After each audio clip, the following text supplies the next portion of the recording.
It is an honour to speak to you as a representative of New South Wales.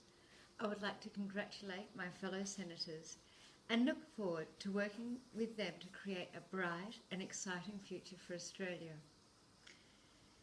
If we consider the internet to be today's printing press, the computer is your ability to read.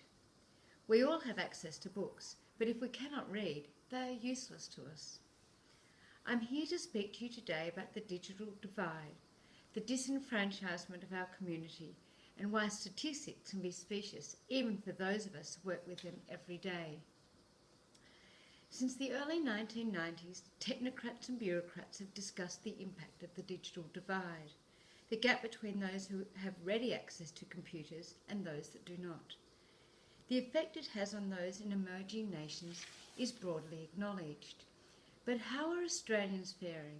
And most particularly, are we closing the digital divide that will so affect our school children, not just in their school years, but in their future? The internet's pace of adoption eclipses all other technologies that precede it, and Australians have embraced this new technology with enthusiasm. State and federal governments, past and present, believe they have made honest attempts to assist primary and senior school students bridge this digital divide, with programs such as Computers in Schools and more recently the NBN. There is widespread provision of technology in schools, and the majority of classrooms and schools have been equipped with computers for over the past 20 years. But this does not mean that our school children do not suffer the effects of a digital divide. Indeed, children from low-income families, Indigenous families, those in regional areas and girls all face the spectre of this divide on a daily basis. And it is those groups for whom the internet is likely to exacerbate existing social inequalities. We must ask ourselves, are we doing enough or could we be doing more? Golding wrote in 2000 that technological innovation is a moving target. And it is this important point that can make governments and statistics appear misleading. According to the ABS, 96% of households with children under 15 years of age have access to the internet at home. But it is this concept of ICT being a moving target that gives rise to some glaring gaps. Newspaper reports of children who live in the western suburbs of Sydney with no access to computer at home no doubt comes as a surprise to many. With so much of a child's homework digitally based, it is not good enough to have children doing homework in the lunch hour with the use of the school's laptop, as the ABC suggests. Further, families of 4 or more children may, as the statistics suggest, have a computer at home.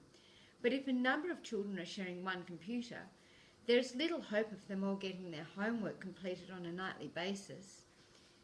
It is those whose access is limited who are at a deepening disadvantage as the digital gap widens. It is naive in the extreme to suggest that the digital divide is simply about access. Just giving someone one time at a terminal with internet capabilities will not help anyone who has no idea where to begin. Research suggests that children who have time and freedom to explore on their own achieve higher levels of digital literacy than those who only have classroom exposure.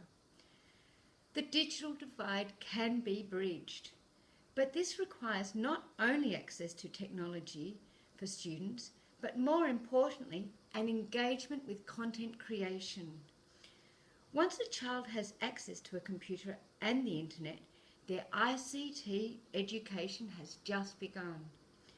Teaching the technical skills to use it and the environment of an individual can determine whether or not a child falls through this digital divide.